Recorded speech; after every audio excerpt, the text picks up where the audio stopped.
എല്ലാറ്റിൻ്റെയും ഖസനാവ് അള്ളാഹിൻ്റെ കയ്യിലുണ്ട്. സ്വർണം ജ്വല്ലറികൾ കൂടിക്കൊണ്ടിരിക്കുകയല്ലേ? കഴിഞ്ഞ നൂറ്റാണ്ടിലുള്ള പോലെയാണോ ഇപ്പോഴേ? ഈ സ്വർണമെങ്ങാനും കുഴിക്കാൻ മനുഷ്യൻ തുടങ്ങി, ഇരുമ്പ് കുഴിച്ചെടുക്കുന്ന പോലെ സ്വർണം കുഴിച്ചെടുക്കുകയായിരുന്നുവെങ്കിൽ, നിങ്ങൾ സങ്കല്പിച്ചിട്ടുണ്ട്, അത് വലിയൊരു നിഅമത്താണ്. നമ്മുടെ ഇമാമന്മാരുടെ കിതാബുകൾ രേഖപ്പെടുത്തിയിട്ടുണ്ട് ഇതിൻ്റെ ഒരു നിഅമത്ത്. സ്വർണം അത് കുറച്ചേ കിട്ടുള്ളൂ. ആഫ്രിക്കയിലുണ്ട്, ഉഗാണ്ടയിലുണ്ട്, നൈജീരിയയിലുണ്ട്, ഇവിടെയൊക്കെ വേറെയും ഒരുപാട് ആഫ്രിക്കൻ രാജ്യങ്ങളിൽ സ്വർണത്തിൻ്റെ മൈനുകളുണ്ട്, സ്വർണത്തിൻ്റെ കുഴികളുണ്ട്.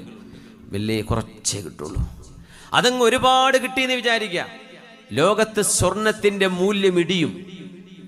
പിന്നെ സർവ്വ ഡോളറും യൂറോയും ദിനാറും ദിർഹമോ എല്ലാറ്റിൻ്റെയും മൂല്യം നഷ്ടപ്പെടും.